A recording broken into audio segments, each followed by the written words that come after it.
తిరుమల తిరుపతి దేవస్థానం ఒక మంచి ఆలోచన చేసింది.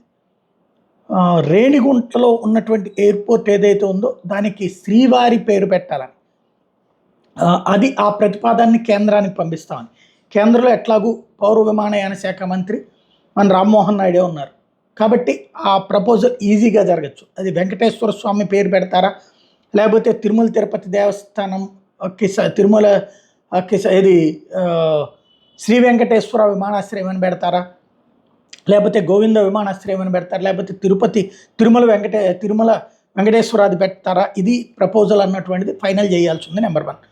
నెంబర్ 2 వచ్చేటప్పటికి ఒక ఆస్పెక్ట్ మాత్రం మళ్ళీ పునఃపరిశీలించుకోవాలి. ఏదో బెంగళూరులో వాళ్ళని కోరాము, అక్కడ ఆలయం కట్టమని చెప్పి టీటీడీ డబ్బులతో అన్నటువంటిది. ఎందుకు అట్లాంటి ఆలయాలు కట్టుకుని స్థానిక నాయకులు లేకపోతే అట్లాంటి వాళ్ళు అక్కడ ఉన్నటువంటి ధనవంతులు ఆలయాల మీద పెత్తనం చేస్తున్నారు.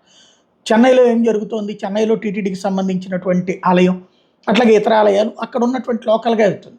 వాస్తవంగా భక్తులందరూ సమర్పించే విరాళాలతో కొండపైన సదుపాయాలు పెంచండి, ఎక్కువగా వసతి ఉండేలాగా చూడండి. ఇప్పటికి బాగా చేస్తున్నారు, ఇంకా బాగా చేయండి.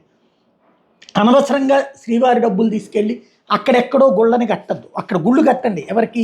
దళితులకి, గిరిజనుల ప్రాంతాలలో ఏవైతే ఆలయాలు లేవో అక్కడ కట్టండి. ఓ పక్కన రామాలయాలు నిర్మిస్తున్నారు, వెంకటేశ్వర స్వామి ఆలయాలు నిర్మించండి, బాగుంటుంది. అక్కడ ఆయా వర్గాలు మత మార్పిళ్ళకు గురి కాకుండా ఇక్కడ తిరుమల తిరుపతి దేవస్థానం ఆధ్యాత్మికంగా కీలకమైనటువంటి సంస్థ. ఇంత నిధులు వస్తున్నప్పుడు ఆ నిధుల్ని ఎక్కడైతే మత మార్పిడులు జరుగుతున్నాయో ఆ ప్రాంతాల్లో మత మార్పిడులు జరగకుండా ఎందుకు జరుగుతున్నాయి అంటే అక్కడ హిందూ మతానికి సంబంధించినటువంటి వాళ్ళు, హిందూ ధర్మాన్ని పాటించే వాళ్ళకి అర్చకులు వీళ్ళు లేరు. అక్కడ అర్చకులు ఉండేలాగా అక్కడ ప్రతి ఏరియాలో కూడా బారశాలలు, పెళ్ళిళ్ళు, పేరంటాలు, హిందువులకు సంబంధించినటువంటి వాళ్ళు, పేదవాళ్ళు కూడా కార్యక్రమాలు నిర్వహించుకునేందుకు అవసరమైనటువంటి ఏర్పాట్లు చేయండి.